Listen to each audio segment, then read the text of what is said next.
శ్రీకాకుళం జిల్లా కేంద్రంలో గత 6 రోజులుగా డయేరియా విలయ తాండవం చేస్తోంది. మంగువారితోట, దమ్మల వీధి, గోల్కొండరేవు వంటి ప్రాంతాల్లో ఈ వ్యాధి తీవ్రత ఎక్కువగా ఉంది.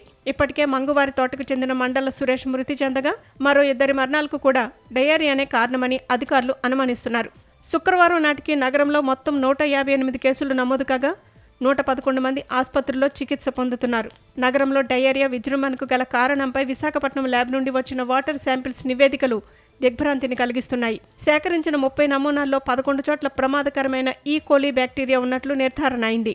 డ్రైనేజీ కాలువల మీదుగా అక్రమంగా తీసుకున్న పైప్లైన్ కనెక్షన్లు, మోటార్ల వాడకం వల్ల భూగర్భంలోని మురుగునీరు తాగునీటిలో కలవడమే ఈ ప్రమాదానికి ప్రధాన కారణమని ఆరోగ్య శాఖ కమిషనర్ జి వీరపాండ్యన్ స్పష్టం చేశారు. కమిషనర్ వీరపాండ్యన్, జిల్లా కలెక్టర్ స్వప్నిల్ దినకర్ పుణ్కర్ కలిసి ప్రభావిత ప్రాంతాల్లో పర్యటించారు. పైప్ లైన్లను, పారిశుద్ధ్య పనులను తనిఖీ చేసిన కమిషనర్ ప్రజలు ఆందోళన చెందవద్దని భరోసా ఇచ్చారు. అయితే మున్సిపాలిటీ సరఫరా చేసే నీటిని నేరుగా తాగవద్దని, కేవలం కాచి చల్లార్చిన నీటిని మాత్రమే తీసుకోవాలని విజ్ఞప్తి చేశారు. అక్రమ కనెక్షన్లు, మోటార్ల వాడకాన్ని తక్షణమే నిలిపివేయాలని ఆదేశించారు.